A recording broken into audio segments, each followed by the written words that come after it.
Hello citizen, thank you for clicking on this video. This video will help inform you and equip you on how to better tackle the movement pattern of the squat.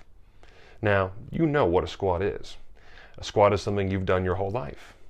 Getting up and down off the potty, getting out of your car, getting out of your desk that you've been sitting in for 3 hours straight.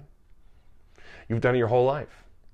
Hopefully this video will help conceptualize it a little bit better for you. So please, sit back and enjoy.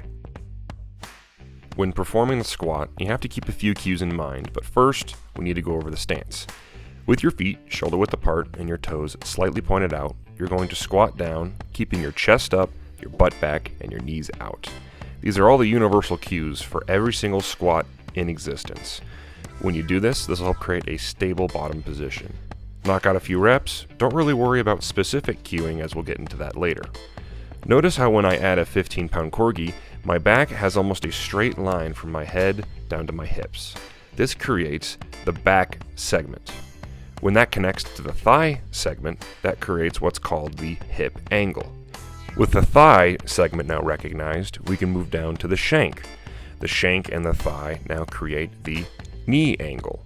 From here, as we continue to move down the leg to the floor, the shank and now the foot segment create what is known as the ankle angle.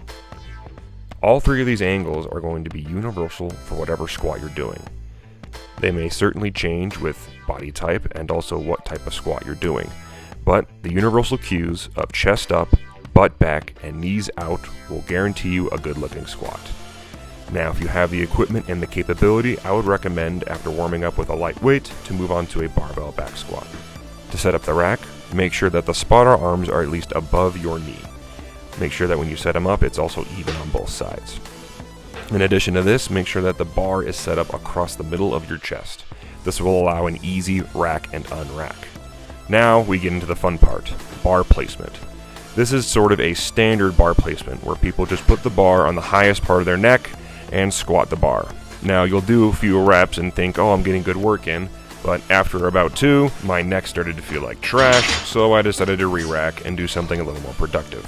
The next placement is a reasonable high bar squat. After just moving the bar down 2 inches, this creates a stable shelf across my back. If I cue my elbows down, this helps create tension across the bar, engaging my upper body better to help squat the bar up and down. Last and certainly not least is the low bar squat.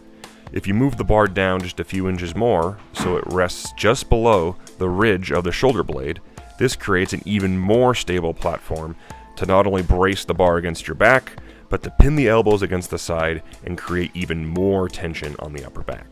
What this does is as we move the bar down, this reduces the moment arm on the back, so it allows me to bend over more, but still allows my knees to go over my toes. Remember how earlier I was saying that things change when you add more weight? Watch how my upper back gets even more engaged now that I'm holding 135 pounds on my back. During my warm-up sets, my chest was a little bit rounded forward, but now that I have the necessary weight on my back, I can actually properly engage the musculature to help move the bar. Notice my knees and my hips break at the same time, keeping those universal squat cues in mind.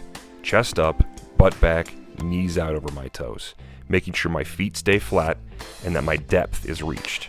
Depth is referred to when the hip crease drops just below or at the level of the kneecap. Once that is achieved, squat up, driving with your hips, and you have yourself a good looking squat.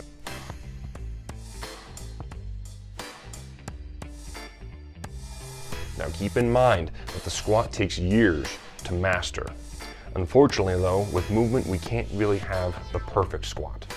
A squat for thee will look different than a squat for me. And as a lifter, you're gonna have a pretty janky squat, starting out.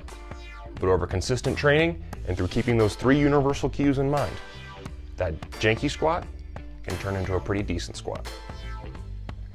At the end of the video, I've just posted a few clips of lifters doing some squats to give you an idea of what a squat should look like. So if you like the video, please consider liking it. If you want to subscribe to get new updates, that's awesome too. But until next time, my fellow citizens, be strong and live long.